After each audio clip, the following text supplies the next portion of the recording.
तो बेसिकली जो आज का हमारा टॉपिक है वो है व्यू मॉडल, जो कि हम यूज करते हैं एप्लीकेशन आर्किटेक्चर के तौर पे। जब हमने कोई भी ऐसी एप्लीकेशन जो है जो हम लार्ज इंडस्ट्री के लिए बना रहे हैं, या फिर हम ज़्यादा लोगों के लिए यानी कि यूज़ के लिए अभी कोई एप्लीकेशन बना रहे हैं जिसके अंदर हमें उस एप्लीकेशन को स्केलेबल बनाना हो, यानी कि ऐसी एप्लीकेशन जो कि इन फ्यूचर में जाके और बड़ी एप्लीकेशन बनने वाली हो, तो उसके लिए हम स्टार्टिंग से ही एक आर्किटेक्चर को फॉलो करते हैं जिसको बोला जाता है MVVM। तो ये MVVM क्या है, इसको हम यूज़ कैसे करते हैं, और हमारी एंड्रॉयड एप्लीकेशन में ये वर्क कैसे करेगा, और डिफरेंट चीज़ों को हम कैसे हैंडल करने वाले हैं इसके अंदर, तो वो तमाम चीज़ें जो हैं आज के इस टॉपिक में हम पढ़ेंगे। आज का टॉपिक जो है हमारा इंट्रोडक्शन का ही रहेगा, क्योंकि इसके अंदर बहुत सारी चीज़ें जो हैं इंक्लूडेड हैं, जैसे कि डेटाबेसेस, बिजनेस लॉजिक, स्टेट और UI। तो ये हम इन सबको नेक्स्ट जो सेशंस होंगे उनमें सेपरेट करेंगे, लेकिन फिलहाल के लिए जो है हम इनको इंट्रोडक्शन के तौर पर आज देखेंगे कि ये काम कैसे कर रहा है, और आर्किटेक्चर को हम समझेंगे। फिर हम वन बाय वन जो है एक पार्ट को पकड़ेंगे, जैसे कि हमारे पास मॉडल है और बिजनेस लॉजिक है वो कैसे है, स्टेट कैसे काम कर रहा है, और हमारा UI कैसे काम कर रहा है। तो ये जितनी भी चीज़ें हैं हम इसको वन बाय वन जो है सेपरेट क्लासेस में देखेंगे। तो सबसे पहले जो है हमारे पास जो व्यू मॉडल है उसको हम समझ लेते हैं। तो व्यू मॉडल जो है वो हमारे पास तीन चीज़ों से मिलके बनता है। सबसे पहला जो है हमारे पास डेटा सोर्स हो, चाहे वो आपका जो भी डेटा है और किसी भी डेटाबेस से आ रहा है, किसी भी API से आ रहा है, कोई भी आपने दूसरे कंपोनेंट से लिया है, वो तमाम डेटा जो है वो आपका एक मॉडल है, यानी कि डेटा सोर्स जो है वो आपका एक क्या है, मॉडल है। अब उसके साथ जो आपने बिजनेस लॉजिक लिखा, यानी कि डाटा रिसीव होने के बाद आपने उसमें से जो फिल्टर किया डाटा, फॉर एग्जाम्पल आपके पास 10,000 स्टूडेंट्स का डाटा आया, उसमें से आपने जो 5 स्टूडेंट थे उनका डाटा निकाला, यानी कि जो भी उसका लॉजिक फिल्टर का लॉजिक लिखा आपने, वो जो है आपने लॉजिक लिखा जो है वो आपका व्यू मॉडल के अंदर आएगा। और उसके बाद जो UI का स्टेट हैंडल है, यानी कि 10,000 का डाटा आपने ले लिया, अब आपने उसको देखना भी है कि अभी वो डाटा आ रहा है, या फॉर एग्जाम्पल जैसे आपने API से फेच किया, तो वो जो डाटा है फेचिंग के दौरान एक लोडिंग स्टेट से गुजरता है, यानी कि लोडिंग स्टेट, फिर उसके बाद जो है आपका सक्सेस स्टेट होती है, फिर उसके बाद डिस्ट्रॉय, और यानी कि कंटिन्यूसली अपडेट वाली जो 3-4 स्टेट जितनी आप करना चाहें उसको, तो डिफरेंट स्टेट्स के अंदर जो हैंडल करना होता है उसको बेसिकली व्यू मॉडल बोला जाता है। वो अपना कर दिया। लास्ट में आपके पास जो व्यू है वो आपका UI है, यानी कि इसको आपने अपने UI के साथ इम्बेड करना है ताकि वो डाटा जो है वहां पे शो हो और आपको जो है वो लॉजिक जो है कंप्लीट कर पाओ उसको अपने एप्लीकेशन के ऊपर। अब अब यहाँ पे क्या मेन बेनिफिट है हमें, वो बेनिफिट ये है कि अगर इन फ्यूचर हमारा जो सोर्स है, पहले हम यानी कि फॉर एग्जांपल गूगल से डाटा ले रहे थे, वो हमारा एक डाटा सोर्स है, लेकिन अब इन फ्यूचर जो है गूगल जो है वो कहता है कि हम आपको डाटा नहीं देते, अब AWS जो है हमें वहां से डाटा लेना पड़ रहा है। तो इस आर्किटेक्चर के अंदर हमें बेनिफिट ये होगा कि हम इन फ्यूचर जो है सोर्स को चेंज कर सकते हैं, हमें अपना पूरा जो UI है या पूरी एप्लीकेशन है उसको चेंज नहीं करना पड़ेगा।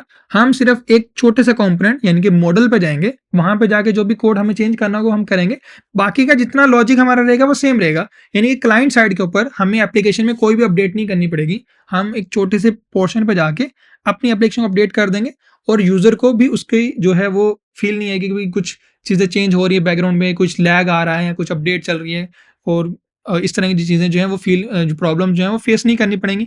आप इजीली जो है एक अपने छोटे कंपोनेंट को अपडेट कर दोगे, आपकी जो एप्लीकेशन है स्मूथली जैसे पहले रन कर रही थी वैसे रन करती रहेगी। UI को ऐसा यूज़र को जो है ऐसा कोई भी प्रॉब्लम नहीं आएगा कि आपका एप्लीकेशन में कुछ चीज़ चेंज आई है, तो उसको लगेगा ये सेम पहले जिस काम कर रही थी वैसे ही काम कर रही है। तो ये यहाँ नहीं कि आपको यहाँ पे बेनिफिट मिलता है, अगर आप इन फ्यूचर कोई भी पोर्शन में जाके चेंजिंग करना चाहो तो वो आप कर सकते हो। तो ये हमारा जो है व्यू मॉडल जो है MVM जो है वो काम करता है। अब हमने इसको क्रिएट कैसे करना है, तो उसके लिए समझ हमारे पास एंड्रॉयड स्टूडियो के अंदर कुछ बिल्ट इन पैकेजेस आते हैं जिसको बोला जाता है view model. View model basically क्या काम करते हैं, आपकी एप्लीकेशन के अंदर बिल्ट इन जो है स्टेट को और लाइफ साइकिल को हैंडल करने में हेल्प करते हैं, यानी कि UI को जो अपडेट करना है उसको हैंडल करने में हेल्प करते हैं। जो कि पैकेजेस हैं हम यूज़ करेंगे, उन पैकेजेस को हम इजीली जो है ऐड कर सकते हैं अपने वर्जन कंट्रोल के अंदर, जिसमें जो है एंड्रॉयड का जो है बिल्ट इन लाइफ साइकिल है, यानी कि जो भी आपके कंपोनेंट होगा, फॉर एग्जांपल यहाँ पे मैंने बटन क्रिएट किया, अब इसकी डिफरेंट स्टेट हो सकती है। पहला तो इसकी स्टेट हो सकती है डिसेबल स्टेट हो सकती है, यानी कोई भी यूजर इसको क्लिक ना कर पाए। सेकंड स्टेट हो सकती है इनेबल स्टेट, यानी कि अगर कोई यूजर क्लिक करना चाहे तो वो कर सकता है। थर्ड स्टेट है डिस्ट्रॉय स्टेट है, यानी कि आप इसको डिस्ट्रॉय करना चाहते हैं या फिर आप इसको एरर शो करवाना चाहते हैं, यानी कुछ भी। इसके अलावा जो लोडिंग स्टेट है, तो आप इसकी लोडिंग स्टेट भी ऐड करना चाहते हैं। तो ये जितनी भी डिफरेंट एनिमेशन हैं, लाइफ साइकिल्स हैं, वो आप इस डिपेंडेंसी के थ्रू जो है हैंडल कर सकते हैं इजीली। यानी कि आपका जो कंपोज है वो आपको इस डिपेंडेंसी के थ्रू जो है ये सारी चीज़ें हैंडल करने में हेल्प करेगा। आप ये जो डिपेंडेंसीज हैं ये आपको कहाँ पे मिलेंगी, या आप इजीली जो है इंटरनेट से जो है वो डाउनलोड कर सकते हो। वो कहाँ से, वो आप अपने एंड्रॉयड की जो वेबसाइट है वहाँ पे जाके इसको कर सकते हो। जिसमें अगर मैं यहाँ पे एंड्रॉयड व्यू मॉडल लिखूँ, तो आपको व्यू मॉडल ओवरव्यू या फिर कोई भी जो पहला लिंक आपको मिल रहा हो, तो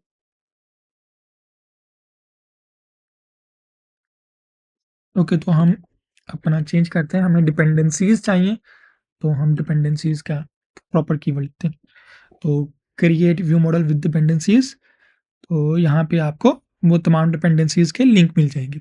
तो ये अपने इंपोर्ट कैसे करना है ये वो है। और नीचे जो है,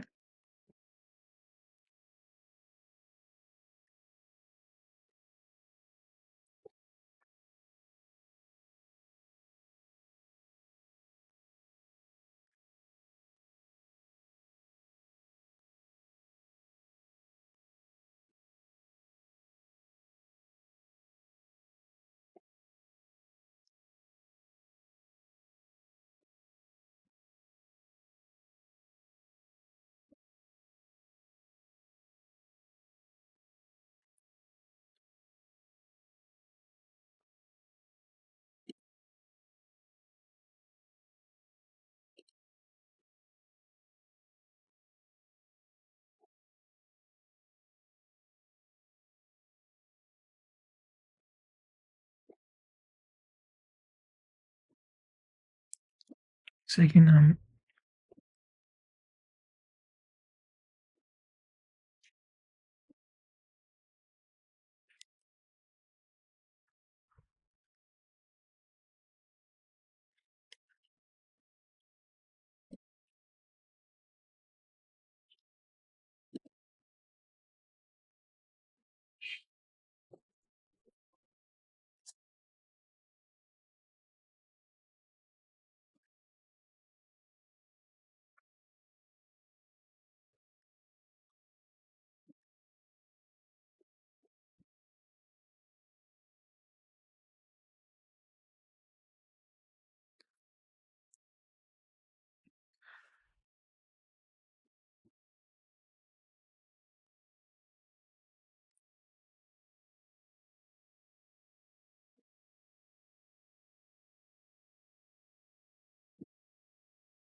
ये तो सारा वो हम कोड,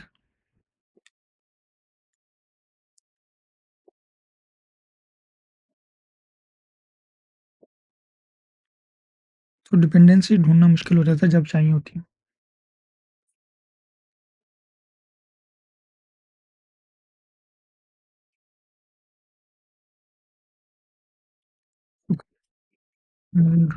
डिपेंडेंसीज,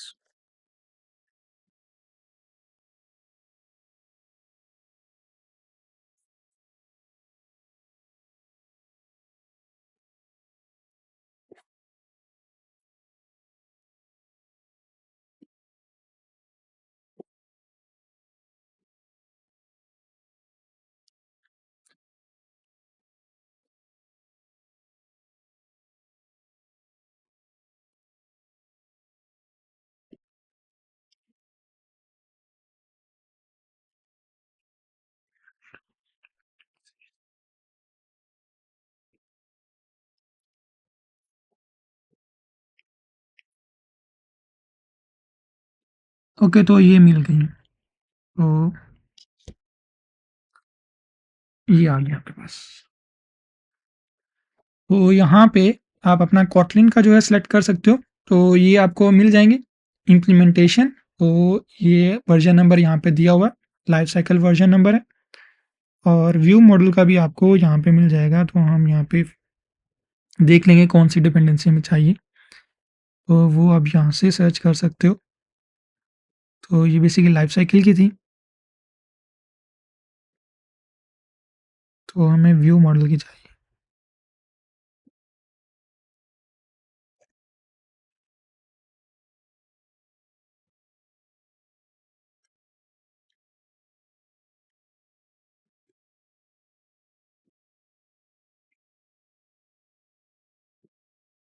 यहाँ से देख लेता हूँ कौन सी है, Android x life cycle. Okay, तो लाइफ साइकिल ठीक है, ये लाइफ साइकिल के अंदर ही आएगी। तो इसी में हमारे पास ये सारी मिल जाएंगी।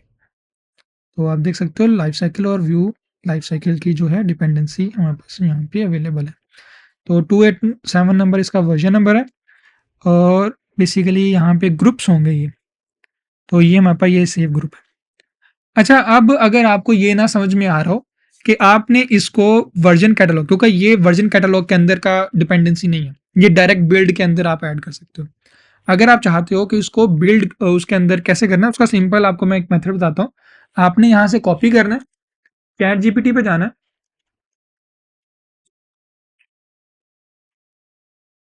चैट जीपीटी पे जाने के बाद आपने वो पेस्ट करना है, और यहाँ पे इसको ऐड करके कहना है, उसको टाइप करना है बिल्ड ग्रेडल केटीएस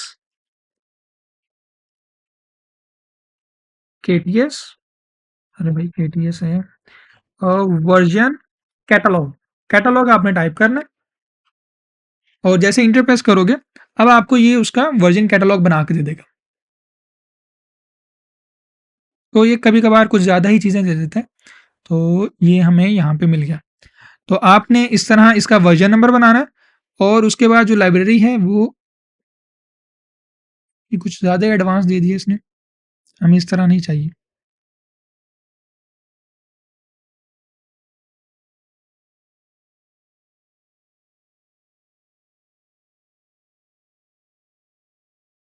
तो बस आपने यहाँ से इसको कॉपी कर लेना, और ये इसके जो कैटेगरीज बनाई है ना इसने, यहाँ से कॉपी कर लेना। कभी कभार ये ठीक दे देता है, कभी कभार ये इस तरह करता है। तो अगर आपको ना समझ में आ रहा हो तो आप यहाँ से इसको कर सकते हो। तो ये आपको कैटेगरी बना के दे देगा कौन सी किस तरह आपने ऐड करनी, तो बस आपने अपने वर्जन कैटलॉग के अंदर पेस्ट कर देना, तो ये आपको मिल जाएगा। तो जो चीज़ें मल्टीपल सेम लाइब्रेरी की मल्टीपल होंगी, यानी कि एंड्रॉयड एक्स लाइफ साइकिल है, ये मल्टीपल है, तो इसका मतलब ये है कि ये ग्रुप के अंदर है। और इसके बाद जो है इसका जो ग्रुप, फॉर एग्जाम्पल अगर आप यहाँ पे देखो, तो ये ग्रुप है, उसके बाद हमारे पास नेम है, तो जो हमने यूज़ करनी है वो सेकंड है, यानी कॉलन के बाद जो है वो सेकंड है। तो अगर आप गौर से देखो, तो ये सबका सेम होगा, ये एंड्रॉयड एक्स लाइफ साइकिल सबका सेम है। इसका मतलब ये है कि आपका ये पहला ग्रुप है, और सेकंड जो है वो आपका जो आप यूज करना चाहते हो उसका नेम है। फिर लास्ट में जो है आपके पास वर्जन रेफरेंस आता है, तो ये आपने लास्ट में इस तरह वर्जन रेफरेंस बनाना है। तो अगर आपको ये इजिली अभी समझ में आ गया तो आप इस तरह कैटेगरी बना सकते हो। अदरवाइज जो है ये या तो ग्रुप्स में आता है, या फिर ये सिंपल जो है नेम में आएगा। तो जितनी भी लाइब्रेरीज होंगी या तो ग्रुप्स में होंगी या सिंपल नेम में होंगी, तो आप वो देख लेना कौन सी किस में है। तो मोस्टली जो है ग्रुप में ही यहाँ पर ऐड है, अगर कोई होती तो मैं दिखा देता आपको। अदरवाइज यहाँ पे आप आईडी या नेम लिखते हो, दो दो चीज़ें ही चेंज करते हो। प्लगइन्स में आपके पास आईडी होता है और वर्जन नंबर होता है, तो ये आपने इस तरह किसी भी, अच्छा ये वाला जो नेम है ना, ये आप खुद से लिख सकते हो, क्योंकि ये आपने कॉल करना होता है, तो ये आप खुद से लिख सकते हो। जो चीज़ यहाँ पे हाइफन होगी वो आपके बिल्ड ग्रेडल के अंदर डॉट बन जाएगी, ठीक है, जहां पे आपका हाइफन होगा वो डॉट बन जाएगा। अगर आप ये नहीं करना चाहते तो आप कैपिटल लेटर में लिख सकते हो, यहाँ पे भी आपको फिर हाइफन हटाना पड़ेगा। तो अगर आप डॉट लगाओगे तो यहाँ पे आपको, वहां पे अगर आपने हाइफन यूज किया है तो यहाँ पे आपको डॉट लगाना पड़ेगा, तो ये छोटा सा डिफरेंस है। तो ये आप इस तरह इसको कर सकते हो। तो ये आपके लाइब्रेरीज हैं, तो इसका जो लिंक है मैं आपको शेयर कर देता हूँ ग्रुप में, तो वहाँ से आप इजीली इसको देख पाओगे और जो भी चीज़ें आपने करनी होंगी, डिपेंडेंसीज फाइंड आउट करनी होगी, वो यहाँ से फाइंड आउट कर सकते हो। जितनी भी आपको लाइब्रेरीज चाहिए होंगी वो यहाँ पे आपको मिल जाएगी। तो ये जेट पैक की जो है वहाँ पे तमाम जो है लाइब्रेरीज के लिस्ट यहाँ पे अवेलेबल वर्जन नंबर के साथ, लेटेस्ट वर्जन नंबर के साथ। ठीक है, अब हम आते हैं अपना टॉपिक पे वापस। तो हमने ये देखा था कि जो व्यू एमवीएम है आर्किटेक्चर, जो ये कंसेप्ट है, यानी कि कोई एक्चुअल चीज नहीं है जो कि हमने इम्पेड करनी है, ये कंसेप्ट है, यानी कि कोड लिखने का एक स्टाइल है। यानी कि नॉर्मली हम जब लिखते हैं तो हम एक ही जगह पे सारा अपना लॉजिक वगैरह और यूआई जो है पास कर लिख रहे होते हैं, कोड कर रहे होते हैं। लेकिन इसमें हमें क्या करना होता है, डिफरेंट फाइल्स बनानी होती हैं या डिफरेंट क्लासेस बनानी होती हैं, जिसमें हम हर जो स्टेप है वो एक सेपरेट क्लास या टॉपिक के अंदर कवर कर रहे होते हैं। जैसे कि हम यहाँ पे मेन एक्टिविटी पे आते हैं। तो ये एक हमारे पास एक छोटी सी एप्लीकेशन है जो कि मैंने यहाँ पे कोड किया है, और इसके अंदर हम क्या कर सकते हैं कि यूजर्स की लिस्ट क्रिएट कर सकते हैं। जैसे कि यहाँ पे मैंने,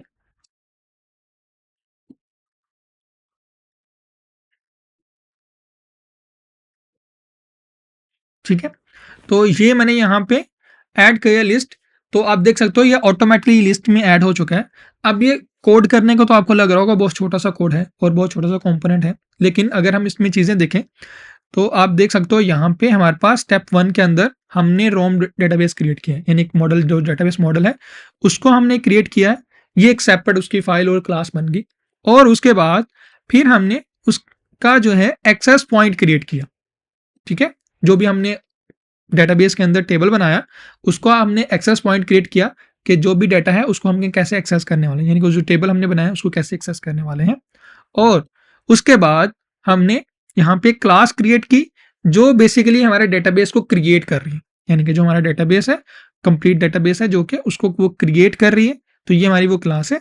और उसके बाद हमने बनाई एक रिपॉजिटरी।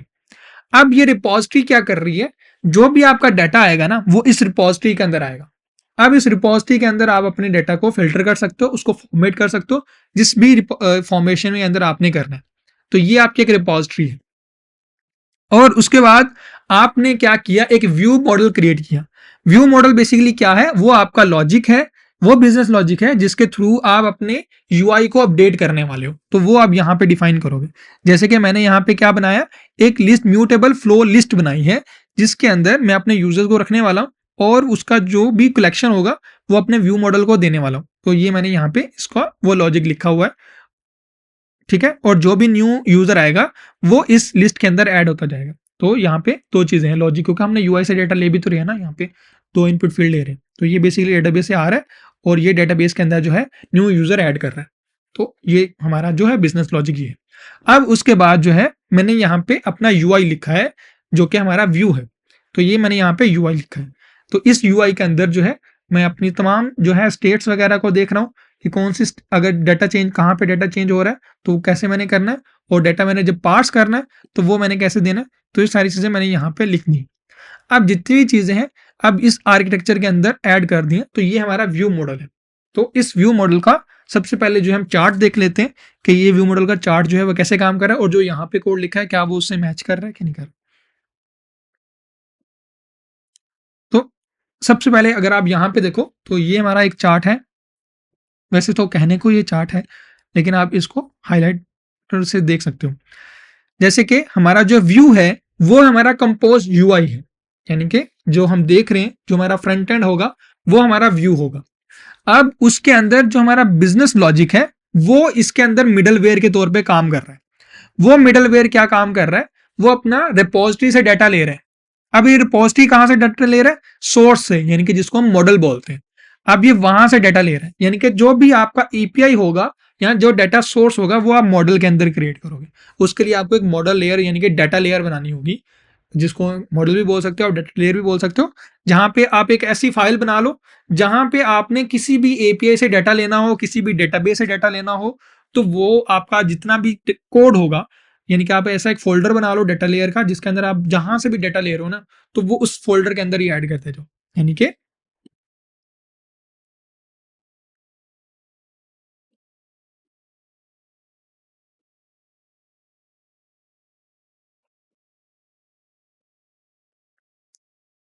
ये हमारे पास एक डेटाबेस है जो कि हमारा गूगल का डेटाबेस है,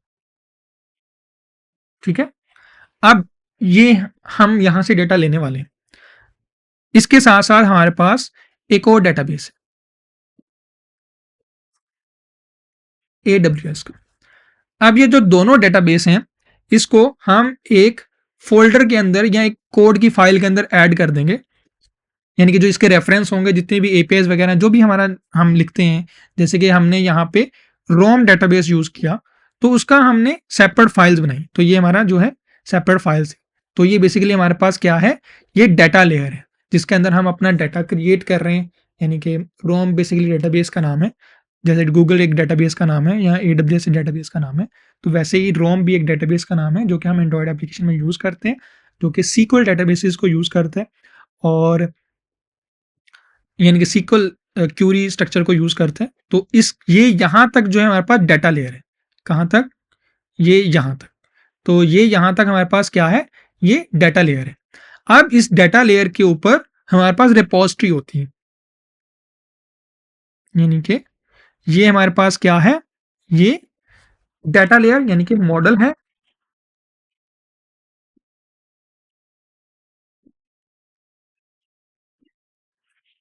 ठीक है, जहाँ से भी हमारा डेटा आ रहा है, तो हम यहाँ पे एक और बना लेते हैं समझने के लिए।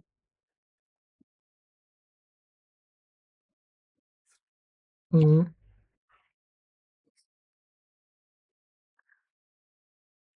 ये मैंने इसको नाम रख दिया रोम, जो कि हमारे पास है, ठीक है, जो हमने यूज़ किया हुआ।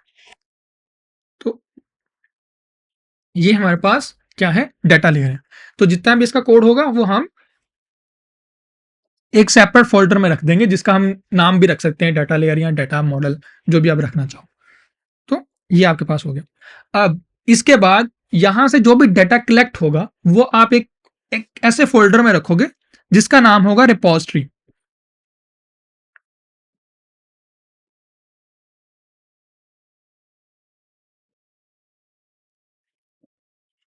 तो रिपॉजिटरी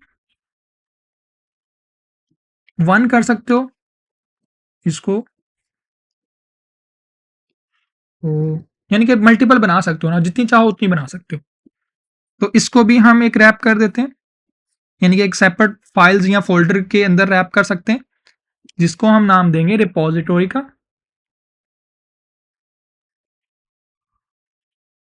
या इसको रिपॉजिटरीज कर सकते हो। तो हम इस तरह लिखते हैं, इसी तरह नाम लिखते हैं, यानी कि जो भी अगर आप लार्ज स्केल एप्लीकेशन देखोगे उसमें इस तरह इसका नाम लिखा होगा। तो ये आपके रिपॉजिटरीज होंगे, तो जिसके अंदर आपका तमाम जो है वो डाटा आ रहा होगा कलेक्ट होके, ठीक है। यानी कि जो भी डेटाबेस से डाटा चाहिए होगा वो इन रिपॉजिटरी से आ रहा होगा। यानी कि आपने यूजर्स का डाटा चाहिए, तो रिपॉजिटरी नंबर 1 के अंदर आपने यूजर्स का डाटा ले लिया। और टीचर्स का डाटा चाहिए, तो आप रिपॉजिटरी नंबर 2 के अंदर टीचर का डाटा ले सकते हो। तो ये सारी चीज़ें आप इस तरह हैंडल कर सकते हो। तो जहाँ पे आपको यूज़ करना होगा, आप स्पेसिफिक उसी रिपॉजिटरी को कॉल करोगे जो आपको चाहिए होगी। अब इसके बाद नेक्स्ट क्या है? नेक्स्ट हमारे पास है बिजनेस लॉजिक, यानी कि व्यू मॉडल। तो जो व्यू मॉडल है वो दो चीजों से मिलकर बनता है, बिजनेस लॉजिक और हमारे पास यूआई लॉजिक।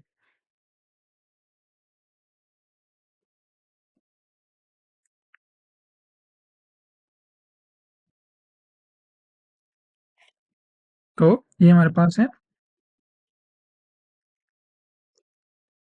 क्या नाम रखा था हमने यहाँ पे?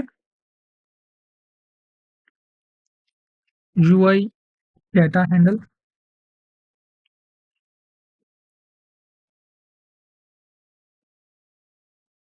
ठीक है।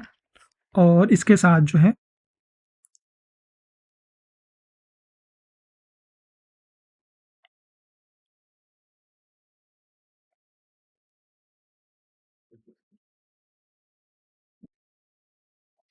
ये हमारे पास बिजनेस लॉजिक है। बेसिकली बिजनेस लॉजिक पहले आता है, फिर हमारे पास यूआई डाटा हैंडलर आता है। क्योंकि बिजनेस लॉजिक जो है वो हमारा यहाँ पे रिपॉजिटरी से डाटा ले रहा होता है। तो ये यहाँ पे डायरेक्टली रिपॉजिटरी से डाटा ले रहा होगा ये,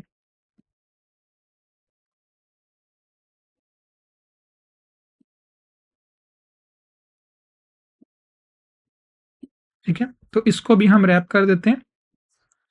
तो इसको आप नाम देख सकते हो व्यू मॉडल का, तो ये फोल्डर आप बना सकते हो इसी नाम से, व्यू मॉडल का, व्यू मॉडल। और लास्ट में जो है आपके पास आपका यूआई है, इनके व्यू है।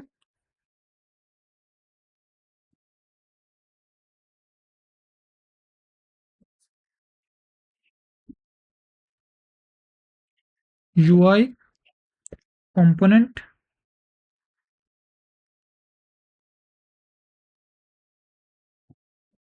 तो इसको भी आप रैप कर सकते हो, यानी कि जितने भी आगे यूआई कंपोनेंट आप बनाना चाहो तो उतने आप बना सकते हो। यूआई कंपोनेंट 1, तो यूआई कंपोनेंट 2, तो ये आपके पास आ गया व्यू। ठीक है, तो ये आपके पास व्यू आ गया। अब हम इसको लिंक कर देते हैं,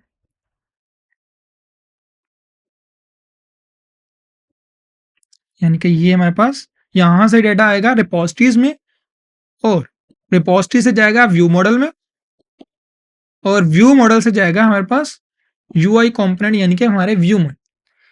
तो अब अगर हमें किसी भी स्पेसिफिक चीज को चेंज करना होगा, यानी कि अगर हमने बिजनेस लॉजिक चेंज करना है, फॉर एग्जांपल बिजनेस लॉजिक का मतलब यानी कि स्टेट्स जो हम मैनेज कर रहे हैं, अगर हम कोई थर्ड पार्टी कंपनी की लाइब्रेरी यूज कर रहे हैं स्टेट को मैनेज करने के लिए, प्रीसाइज स्टेट को अगर हमने हैंडल करना होता है वेब के अंदर, तो हम ब्लॉब यूज करते हैं, रिडेक्स यूज करते हैं, और रेडिस वगैरह जी की सर्विस यूज करते हैं, प्रिज्म की सर्विसेज यूज करते हैं। तो जितनी भी चीजें हैं, तो हम वो बिजनेस लॉजिक अगर चेंज करना चाहें तो वो किसी स्पेसिफिक फीचर की बेस के ऊपर हम चेंज कर सकते हैं। अगर हमने कहीं पे रिपोजिटरीज को चेंज करना हो तो वो भी हम चेंज कर सकते हैं। अगर हमने अपना डाटा सोर्स चेंज करना हो तो वो भी हम किसी भी स्पेसिफिक के अंदर चेंज कर सकते हैं। तो बाकी जगहों पे हमें एडिटिंग करने की जरूरत नहीं होगी, क्योंकि वो हमारे पास सेम वैसे का वैसे रहेगा, क्योंकि वहां पे जो है हमने डाटा से जस्ट पास ऑन किया, तो हमें कोई स्पेसिफिक चीज़ें चेंज नहीं करनी पड़ेंगी। तो इसका बेनिफिट हमें ये मिलता है कि ये लार्ज स्केल एप्लीकेशन के लिए काफ़ी अच्छा रहता है, कि जब आपने बहुत ज़्यादा कोड लिखना हो तो आप स्पेसिफिक पार्ट के ऊपर जाकर अपनी चेंजिंग कर सकते हो, बाकी चीज़ों पे इफेक्ट नहीं पड़ेगा, वो ऑटोमेटिकली वहां पे रन कर रही होंगी अपना। ठीक है, तो व्यू मॉडल के बारे में समझ में आ गया आप सबको?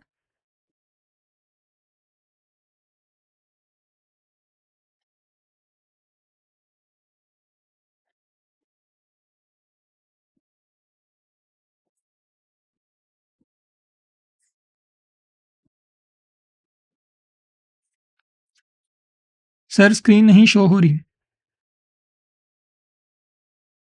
सर ये सब ने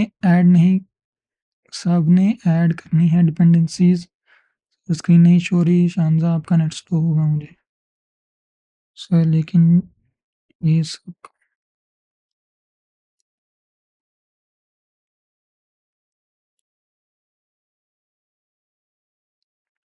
ओके, तो अभी के लिए जो है, क्योंकि मैंने छोटी सी एप्लीकेशन बनाई, तो मैंने एक ही फाइल के अंदर यानी कि सारा का सारा कोड पेस्ट किया, ताकि आपको इजीली समझ में आ जाए कि सारी चीज़ें जो हैं एक दूसरे के साथ लिंक्ड हैं।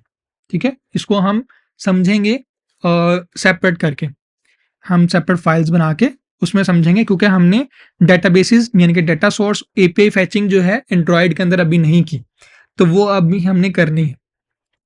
और स्टेट्स को भी अभी हमने सही से मैनेज करना नहीं देखा था, तो वो आगे हमने करने। अभी ये तक हमने सिर्फ नॉर्मल कंपोनेंट्स बनाना देखा था और थोड़ा बहुत लॉजिक देखा था। अब हम जो है स्टेट्स को मैनेज करना, डेटा सोर्स यानी कि एपीआईज वगैरह और डेटाबेसेस कनेक्ट करना, और क्वारंटीन्स जो हमने पढ़ा था उसको हमने इम्बेड करना है इसके अंदर कि वो कैसे हम यूज़ करेंगे। बाकी जो कंपोनेंट्स हैं वो आप M3 के जो है कंपोनेंट यूज़ कर सकते हो, वो बने बनाए आपको कंपोनेंट मिलेंगे, वो आप अपना जेटपैक कंपोज के अंदर ईजिली यूज़ कर सकते हो।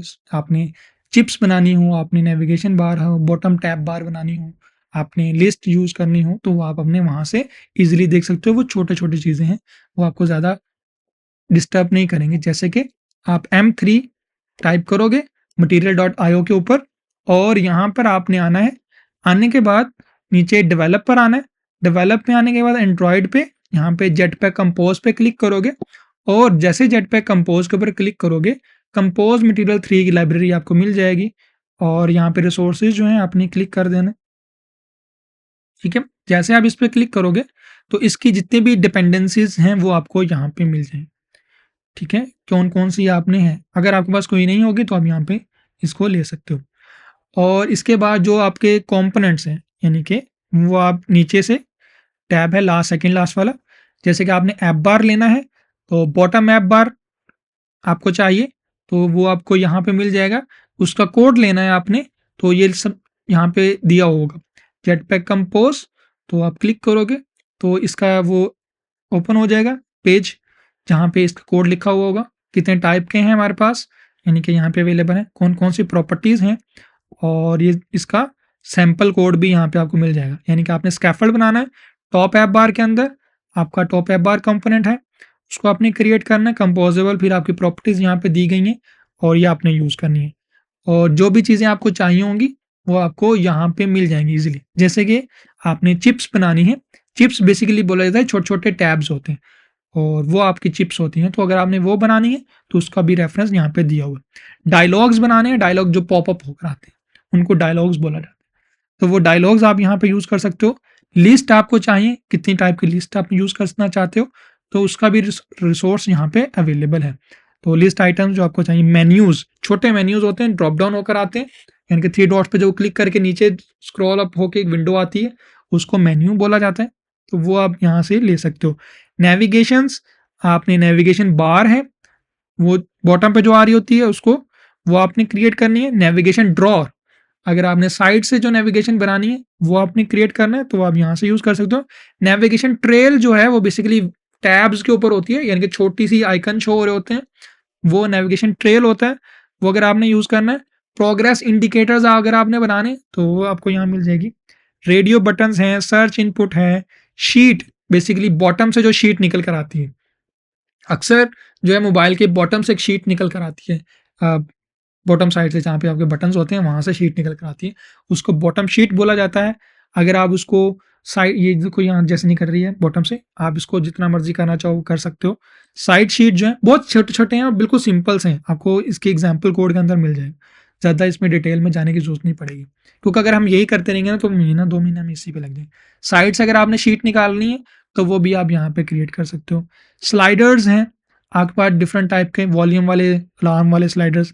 स्नैक बार्स, स्नैक बार्स होते हैं छोटे छोटे पॉपअप बॉटम से निकल कर आते हैं, जिसमें आपको बता रहा होता है कि आपका अकाउंट बन चुका है, आपकी पेमेंट हो चुकी है, इस तरह के जो नोटिफिकेशन आते हैं छोटे से, उसको स्नैक बार बोला जाता है। तो वो आप यहाँ से क्रिएट कर सकते हो ताकि अपने यूज़र को जो है वो मैसेज दिखाने के लिए। स्विचेस, तो स्विचेस आपका टॉगल बटन्स होते हैं, वो अगर आपने बनाने हो। टैब्स बेसिकली सेम होते हैं, टैब्स जैसे व्हाट्सएप पे पहले आती थी ना, ऊपर टैब आती थी, व्हाट्सएप, चैट, कॉल, तो वो वाली टैब्स तो आप बनाना चाहते हो तो वो आपको बना बनाया कंपोनेंट यहाँ मिल जाएगा। टेक्स्ट फील्ड, यानी कि इनपुट फील्ड जो होती हैं उनको टेक्स्ट फील्ड बोला जाता है, तो वो आप यहाँ पे बना सकते हो। टूल टिप्स, तो टूल टिप बेसिकली क्या होता है, अगर आप किसी भी आइकन के ऊपर टैप करके रखते हो या फिर माउस से हवर करके रखते हो तो आपको कुछ लिखा हुआ नजर आता है कि ये आइकन किस चीज़ का है, इससे क्या हो सकता है, तो उसको टूल टिप बोला जाता है, आप कहीं पर भी ऐड कर सकते हो। तो उसके लिए बारे में आपको बताया गया कि आपने कैसे रैप करना है किसी भी कंपोनेंट को, ताकि यूज़र को आइडिया रहे कि वो कैसे टूल टिप अपना दे सकता है। तो ये सारे कंपोनेंट जो है आपको यहाँ पे मिल जाएंगे। आप M3 यूज़ कर सकते हो, अगर आपने M2 यूज़ करना है तो वो भी आप यूज़ कर सकते हो। तो जो भी आपने लाइब्रेरी यूज़ करनी हो तो उसका आप नाम लिखोगे, M3 में आप यूज़ कर रहा हूँ, अगर हमने M2 पे जाना होगा तो हम M2 पे भी जा सकते हैं। तो ये हमारे पास M2 है।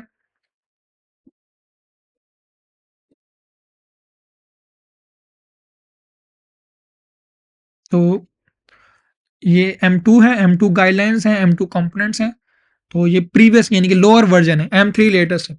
तो जो उसके गाइडलाइंस होंगे, स्टाइल गाइडलाइंस, उसके अकॉर्डिंग जो कंपोनेंट्स बनाए गए हैं वो यहाँ पे आपको मिल जाए, तो इनका कोड भी आपको इजीली मिल जाएगा। ओके, तो ये तो था हमारे पास यूआई का पार्ट।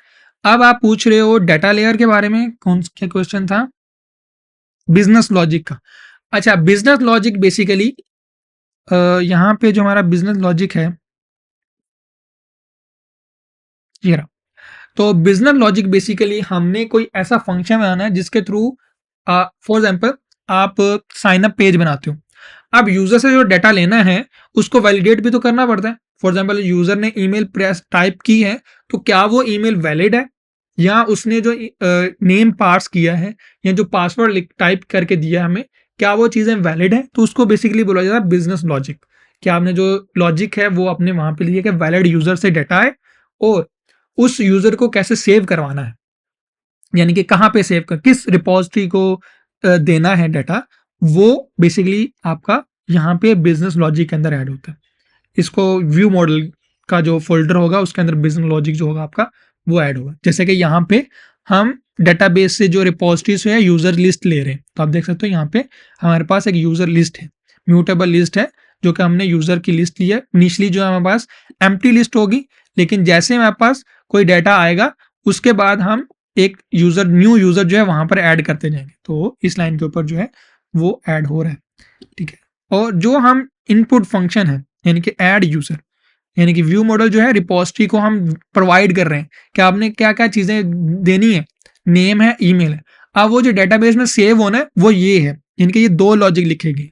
एक लॉजिक जो है हमने लिस्ट के अंदर डेटा को डिस्प्ले करवाना है, ये पहले जाएगा डाटा डेटाबेस के अंदर, सोर्स के अंदर, यानी कि वहां पे सेव होगा, रोम डेटाबेस के अंदर सेव होगा, वहां से ये लिस्ट आएगी। और वो जो लिस्ट है वो म्यूटेबल लिस्ट है और वो स्टेट फ्लो के साथ आ रही है, कंटिन्यूसली अपडेट हो रही है जैसे ही न्यू एंट्री आ रही है, ठीक है। अब ये जो न्यू एंट्री है ये रिपोजिटरी के थ्रू आ रही है, गेट ऑल यूजर डाटा, यानी कि यूजर से तमाम का डाटा ले आओ जो कि हमारे पास रिपोजिटरी के अंदर, डेटाबेस के अंदर अवेलेबल। तो ये हमारे पास यहाँ पे लिखा हुआ जो भी यूजर का लिस्ट होगी वो हमारे पास ऑटोमेटिकली आती जाएगी कंटिन्यूसली। तो ये दोनों जो देख सकते हो चीजें डिफरेंट है, हर जो है अपनी क्लासेस और अपने फंक्शन के अंदर हमने सेपरेट किया हुआ।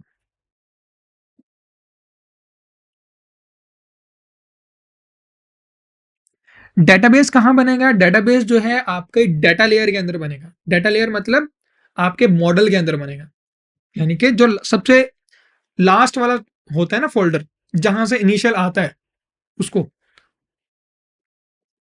डाटा लेयर के अंदर आपका डेटाबेस का जो है वो सेटअप, यहाँ डेटाबेस हो गया, कोई भी एपीआई होगी वो आपके डाटा लेयर के अंदर आएगी। यानी एक फोल्डर बनाओगे डाटा लेयर का, उसके अंदर फिर आप जितने भी डेटाबेसेस होंगे, जितनी भी एपीआई होंगी, जहां जहां से डाटा आ रहा है, यानी कि जहां भी आप स्टोर भी कर रहे हो, बेशक आप स्टोर भी कर रहे हो या कहीं से ले रहे हो बस डाटा, वो जितनी भी चीजें होंगी आपके डाटा लेयर फोल्डर के अंदर आएंगी। यानी कि उसको आप डाटा लेयर फोल्डर का नाम दे सकते हो कि आपका डाटा लेयर, एक फोल्डर बना लेना डाटा लेयर के अंदर, उतने जितने भी डाटाबेस के कनेक्शन होंगे वो आपके वहां पे चले जाए। नेमिंग, ये जो जितना भी स्टाइल्स है ना, ये आपने खुद अपने समझ के अकॉर्डिंग करना होता है। हर डेवलपर जो है वो सेम आर्किटेक्चर यूज करता है, लेकिन उसकी थोड़ी बहुत चेंजिंग जो है ना अपने अकॉर्डिंग करता है, जितनी उसको जैसे समझ आई होती है। तो अब अगर आप प्रैक्टिस करोगे ना फिर ये आपको ही आएगा। कल जो है हम इसको सबसे पहले जो है रोम डेटाबेस से स्टार्ट करेंगे कि हम डेटाबेस कनेक्ट करना, डेटाबेस क्रिएट करना, क्योंकि रोम डेटाबेस जो है बिल्ट इन डेटाबेस है, एम्बेडेड, तो वो हम यूज करने वाले। तो उसके अलावा जो हम एसक्यूएलाइट वगैरह भी यूज करेंगे, तो लेकिन स्टार्टिंग जो हम रोम से करेंगे, रोम हम डेटाबेस यूज करेंगे, उसको क्रिएट करना, टेबल क्रिएट करना, ये सारी चीजें हम जो स्टार्ट से हम वहां से करेंगे। आज जस्ट जो है आपको ओवरव्यू देना था कि एमवीवीएम क्या है, इसके बारे में हम सोच लो, क्योंकि ये एक थॉट प्रोसेस है, ये कोई चीज नहीं है जो कि मैं आपको बता दूंगा आपने इस तरह करना है तो ऐसे ही होगा। हर बार चेंज हो सकता है, ओके। आपने डेटाबेस, क्योंकि ये आर्किटेक्चर है, आपने अपने खुद से सोचना है। अब घर को बनाने के लिए दीवारें तो सेम ही है ना, हर घर में दीवार होती है, लेकिन हर घर की दीवारें चेंज होती हैं। किसी की दीवारें गोल होंगी, कर्व होगा किसी की दीवार में, किसी की दीवार ज्यादा मोटी होंगी, किसी की दीवार कम यानी कि चौड़ाई होती है उनकी, तो वो चेंज है।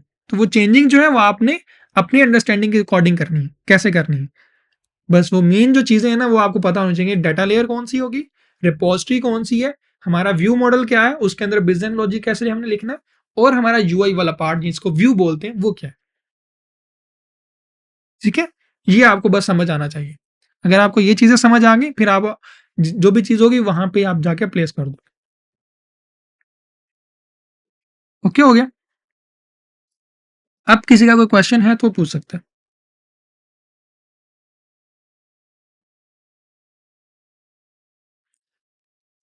ठीक है, तो क्लासेस जो है हमारे वो सैटरडे संडे ही होंगी, और पोर्टल पर होंगी हमारे पास जितनी भी चीज़ें हैं अपडेट है, क्योंकि अभी जो है वो लॉगिन वाला फॉर्म जो है वो सही से एक्टिवेट नहीं हुआ, यूज़र बेस्ड रोल जो है। और हमारी जो प्ले स्टोर एप्लीकेशन है मोबाइल वाली वो भी अभी वेरीफाइड नहीं हुई, उसको थोड़ा टाइम लगेगा। तो प्ले स्टोर की एप्लीकेशन अभी लेट है काफ़ी, यानी कि उसको 20-25 दिन और लग सकते हैं, क्योंकि प्ले स्टोर की जो मिनिमम पॉलिसी है उसमें 2 वीक्स का होता है, और वो टाइम फिक्स नहीं होता कि भाई आपको एक टाइम देते हैं, वो कभी भी आपको वेरीफाई करके एप्लीकेशन दे देते हैं। वो तो अभी लेट है। वेबसाइट के ऊपर जो है वो लिंक मैंने टैग कर दिया है। उस लिंक के ऊपर आपका पोर्टल जैसे ही वो साइन अप वाला जो है वो क्या कहते हैं उसको, सर्विस जो है एक्टिव होती है, तो वो मैं आपको बता दूँगा, तो उसी टाइम कुछ दिनों के अंदर या कल सुबह तक या कल परसों तक जो है वो एक्टिव हो जाएगी। तो वहाँ पे आपको आपका जो कोर्स की आउटलाइन है, रिकॉर्डेड जो लेक्चर्स हैं वो, और क्विज़ जितने भी हैं, वो वहाँ पे आपको सारी चीज़ें वहीं पे मिलेंगी। असाइनमेंट्स भी वहीं पे सबमिट करनी होंगी। लाइव सेशन के जो टाइमिंग्स हैं वहीं पर होंगी। चैट वाला जो सिस्टम है वो भी वहीं पर होगा। तो सारी चीज़ें जो हैं वो वहीं पे होने वाली हैं। ठीक है? बस हम स्लोली जो है वो अपना काम जो है वो अपने पोर्टल पे शिफ्ट कर लेंगे। अब अगर कोई क्वेश्चन है तो आप पूछ सकते हो, अदरवाइज जो है हम सेशन जो है यहीं पे एंड करते हैं। रिकॉर्डिंग्स जो है आपको 10-11 बजे तक, 10:30-11 बजे तक जो है वो मिल जाएंगी।